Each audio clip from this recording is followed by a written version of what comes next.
Continuamos en Cara a Cara, hoy platicando sobre el tema del juicio de amparo con el abogado Luis Roberto Dávila, experto, maestro en Derecho.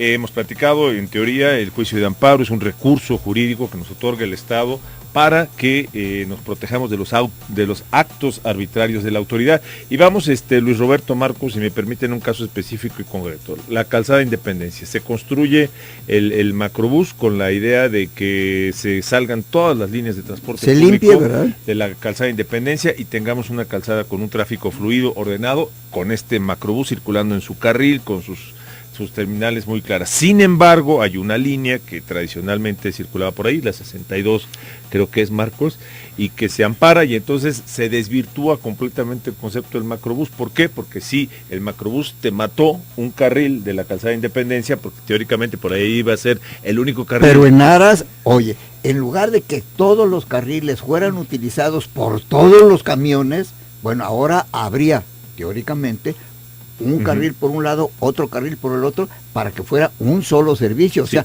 un solo vehículo. Y ya no había más habría transporte camiones público, camiones circulando en los demás carriles. Sin embargo, una línea está circulando. ¿Cómo es esto, abogado? Y circula, según entendemos, igual y no es cierto, amparados. Sí, bueno, lo platicábamos también en el corte. La autoridad está obligada a seguir con todos los derechos humanos que contempla la Constitución.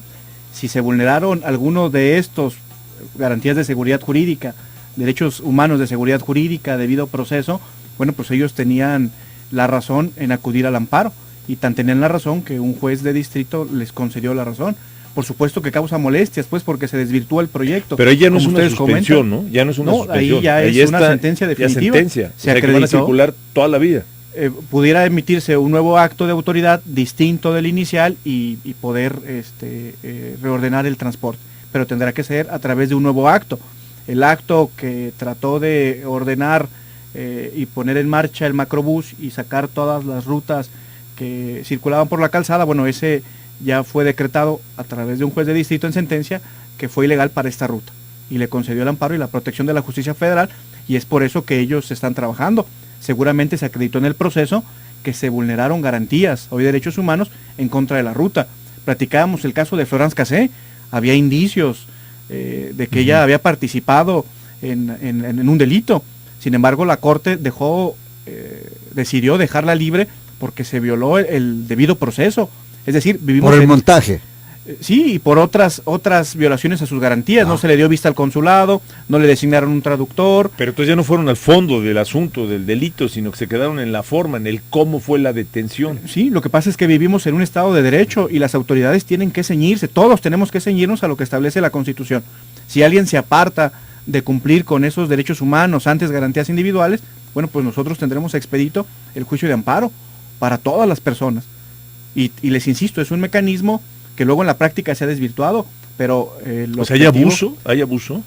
Por parte de algunos abogados, sí, tenemos que reconocerlo, pero yo creo que son los pocos. La mayoría hace buen uso de este juicio de amparo, que les insisto, es un medio de control constitucional. Yo creo que si no existiera el juicio de amparo, bueno, pues tendríamos otro tipo de problemas.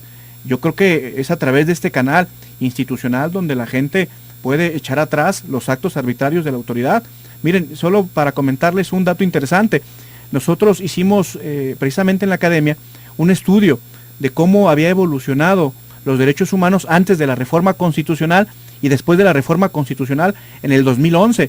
Y déjenme decirles que hay un poder que le ha entrado mucho a la capacitación y a aplicar este nuevo paradigma de los derechos humanos, y es el Poder Judicial, capacitando a sus jueces de distrito, capacitando a sus secretarios, pero haciendo nosotros un análisis exploratorio de cómo vamos en quejas a nivel nacional, es decir, disminuyeron, la situación nos dice que se han incrementado. Agotamos algunos recursos de transparencia a través de Infomex para preguntarle a las autoridades distintas al Poder Judicial: oye tú, Poder Ejecutivo, tanto federal como estatal, ¿qué estás haciendo para aplicar la reforma de los derechos humanos? ¿Qué estás haciendo con tu personal?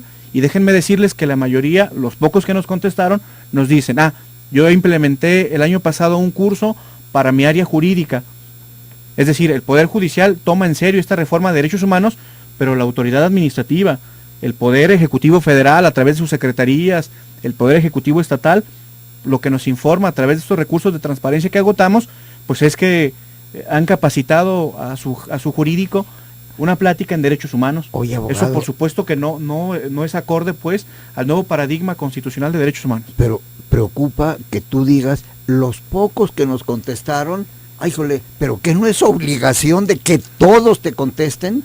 Por supuesto, artículos sexto y séptimo constitucional, el derecho a la información, una violación a un derecho humano. Pero tú qué haces, abogado, tú qué haces, academia, cuando solicitas y no te atienden. Bueno, ¿cuál es tu reacción? Bueno, la propia ley nos da algunos recursos. Uno es el juicio de amparo y otros son algunos recursos ante el IFAI o ante el propio ITEI. Cuando la autoridad de manera arbitraria no te da la información, que es un derecho al que todos tenemos, es información pública, bueno, tendremos algunos recursos, entre ellos, por supuesto, el amparo o la revisión ante el propio IFAI o el ITEI.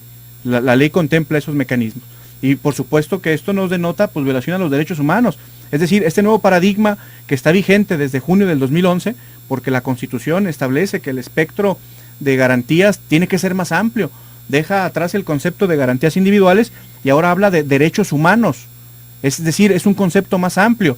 Y a la par viene una ley de amparo nueva, vigente desde abril del 2003. El Poder Judicial, les insisto, creo que lo está tomando en serio, pero los otros poderes pues siguen en el mismo sistema de violación de garantías. ¿En qué consiste concretamente el cambio, la actualización de la ley de amparo más reciente? Bueno, existen figuras muy novedosas. Por ejemplo, se cambia el paradigma de interés jurídico. Antes, para la procedencia del juicio de amparo, solo podía acudir aquella persona que hubiera resentido de manera directa e inmediata una afectación. Es decir, para ello al amparo tenía que ser titular de un derecho. A mí, un juez de primera instancia me condena a pagar tanto. Bueno, yo era afectado directo y entonces podía acudir a un amparo. Esa era la única figura a la que yo podía acceder a través del interés jurídico. La nueva ley de amparo ahora contempla un interés jurídico, es decir, un interés legítimo, y ya nos da acceso al amparo para acudir ante la justicia federal por violación a derechos humanos. Por ejemplo, derecho a la salud, ya podemos tener acceso al juicio de amparo a través de esta nueva figura del interés legítimo. Podemos ampararnos por cuestiones ecológicas, podemos ampararnos en cuestiones de urbanidad o cuestiones urbanísticas. Por ejemplo, perdón que te interrumpa, abogado, pero por cuestiones ecológicas, tendría, por ejemplo, las vías panamericanas. Yo me pude haber amparado porque estaban construyendo las vías panamericanas en una zona protegida o una zona ambientalmente no correcta para la construcción de las vías. Sí, bajo el nuevo paradigma sí, siempre y cuando la sentencia haya resultado en un beneficio. El interés legítimo es una figura intermedia entre el interés jurídico y el interés simple, y tiene su causal de procedencia a través de los derechos humanos. Hay un caso muy concreto y muy paradigmático. Cuando se reforma la Constitución, un grupo de estudiantes de Derecho tramitan un amparo en favor del Barrabás. ¿Quién es el Barrabás? Un indigente que duerme en la calzada e industria por violación al derecho humano a la salud y por violación al derecho humano a acceder a un trabajo digno. Antes eso no se permitía. Pero a ver, explícanos más este tema. Es o sea, ¿en qué consistía el amparo y en qué terminó el caso del Barrabás? Le dan admisión. Sin embargo, los estudiantes de Derecho no pudieron demostrar que el Barrabás acudió a la Secretaría de Salud o a la Secretaría del Trabajo y le negaron. Pero de entrada le admiten el amparo. Eso bajo el esquema anterior era impensable, porque no había una afectación directa e inmediata que está vinculado al interés jurídico que contemplaba la ley anterior. Y esa es una novedad que contempla la nueva ley, el famoso interés legítimo. ¿Se van a acabar los abusos? Y hay que decirlo y reconocerlo de los abogados que se pasan de vivos con el tema del amparo. Bueno, el capítulo de sanciones y delitos en la nueva ley ya es más Eso está interesantísimo, Pablo. Te voy a decir porque como sociedad sí debemos estar pendientes de lo que está diciendo el abogado cuando hay un abuso del instrumento, ¿no? Del amparo. Y cuando de mala fe, quiero entender, pero explícanos, cuando de mala fe se recurre a eso, ¿qué sucede? Sí, ya el capítulo de sanciones y multas y delitos está de manera muy claro en la nueva ley de amparo y bueno, les insisto, hay cárcel pues para quien abusa ¿Y quién tiene que denunciarlo? Se tendrá que demostrar, es parte en el proceso del Ministerio Público. Si se acredita que alguien acude ante un juez de distrito falseando información, será causal de multa o hasta delito, es un delito. Vamos a hacer una pausa y vamos a regresar por una parte muy interesante. ¿Cuánto cuesta un juicio de amparo? ¿Cuánto cuesta ampararse? ¿Cuestan lo mismo? Hacemos una pausa, es cara a cara, regresamos.